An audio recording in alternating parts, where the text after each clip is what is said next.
Well, Alright! Messy Kitchen is a little tired. It's okay. It's alright. That's why we're going to get hyped up, right? Okay, so we've done quite a few videos so far, and the last one we did was chili rellenos. That's right, chili rellenos. I do a really easy recipe to kind of give it a break from the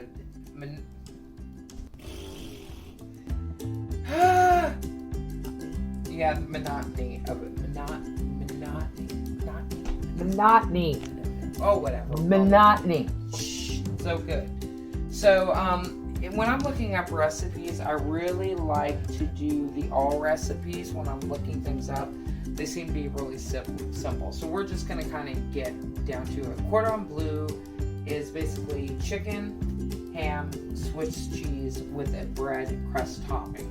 So before we started filming, I went ahead and I preheated the oven on 350. I wanted to make sure that was nice and ready.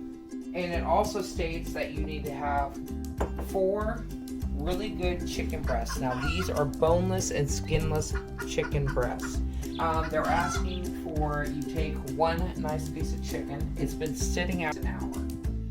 And if you have a mallet, these are very handy for defense and other things in your household. So we're supposed to tenderize these. And like I said, I usually butterfly them beforehand, but we're just going to go strictly by the recipe and we're going to see how this works out.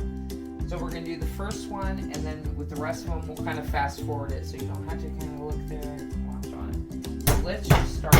Oh, another thing, if you're afraid about getting meat juice on you, just wear an apron or put parchment paper on it on the top and smack it down. It should be fine.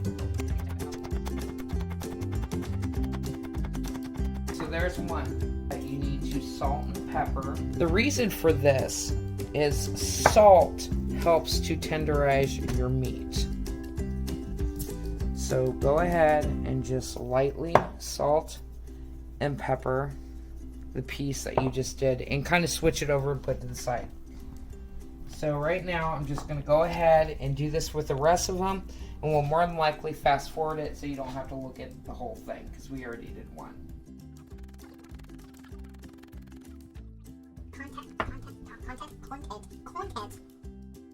Content.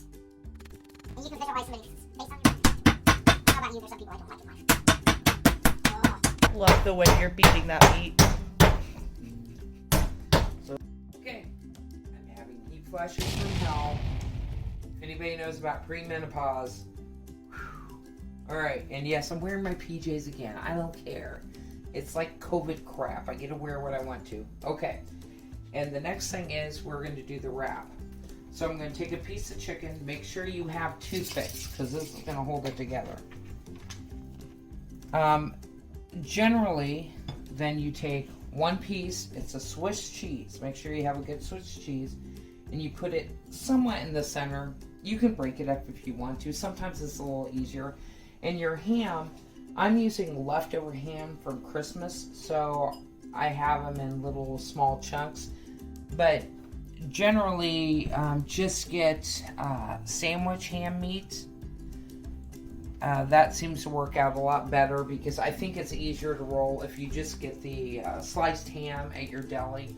It's probably going to be the easiest thing. Go ahead and place some ham and we're just going to do this one at a time. So you're going to roll this. You're just kind of rolling it like a sandwich in a way. And they say for toothpicks because you want to try to hold that meat and the cheese in. And yes, it's another toothpick meal. And you want it to hold together. Now I'm thinking I'm going to just kind of pierce it like so. Try to remember how many toothpicks you use. Because I tend to forget. And then people get choked up on it. Just do it to what you feel is the best. I might do like 4. Toothpicks are a cook's best friend, especially when you're doing something like this. Now, I'm going to make sure you have a pan that is big enough and spray the pan. Now, I just have this very basic spray. You can use butter. whatever. It's just going to help it because this is going to cook off in the oven. And we are going to put our first one right here. Go ahead and do the same thing with every single piece of chicken that you have. So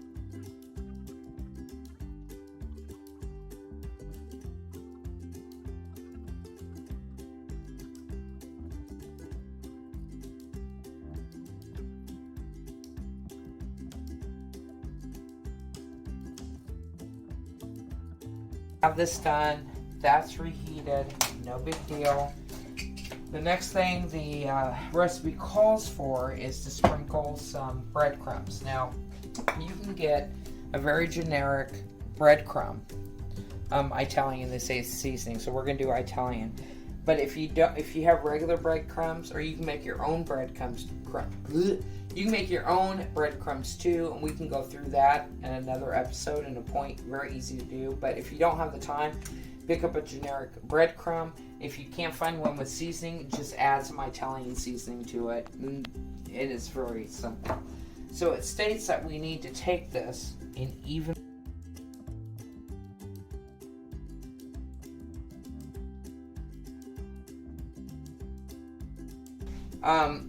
Generally, I will fry these in the pan before putting in the oven.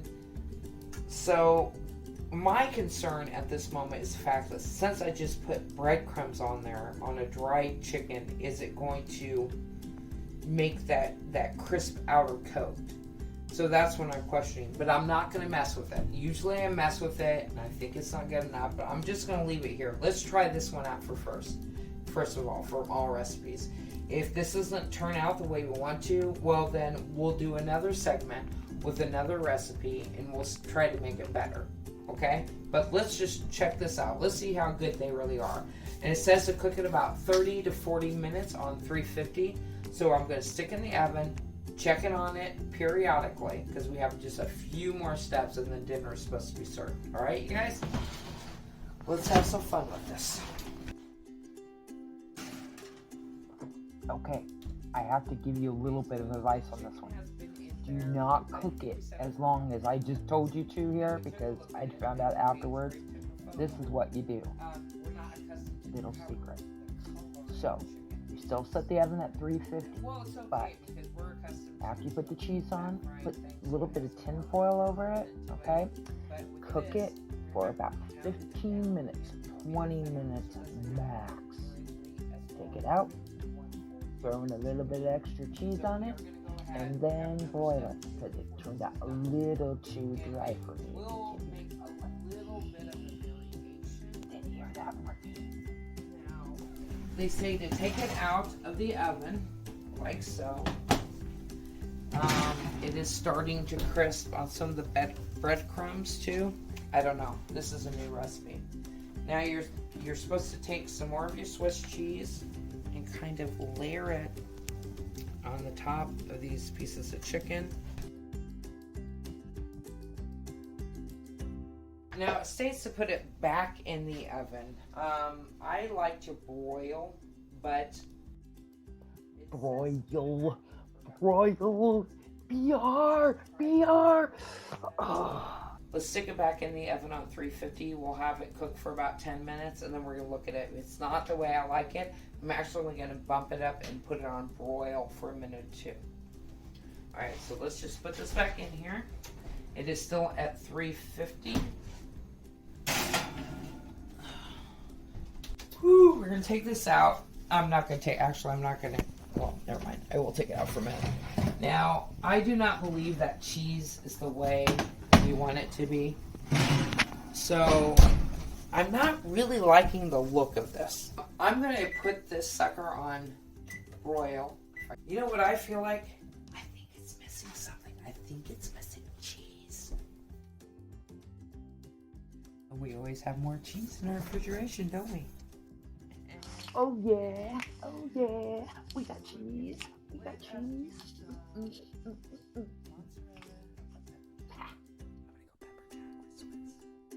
jack. So we are going to grab some pepper jack. And what I'm going to do, I have listen to this recipe or done with the recipes asked so far. And I can honestly tell you that at this moment, I haven't tasted it, but by the looks of it, it just doesn't look the way I want it to look.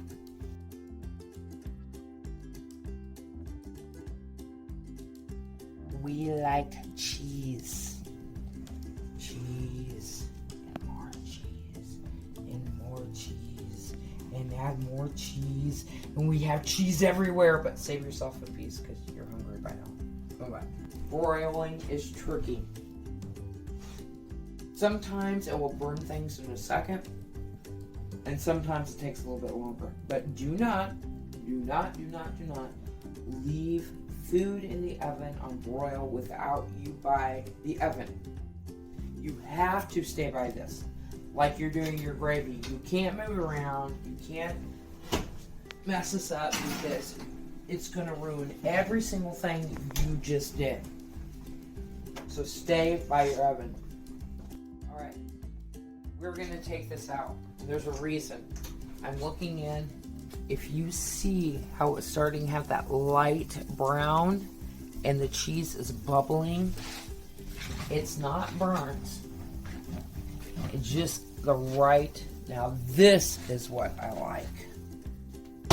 So for tonight, we're going to have sides of that Spanish rice. Always let it sit here and rest, because when you let meat, chicken, poultry, whatever you're having rest, it doesn't lose the flavor of the juices.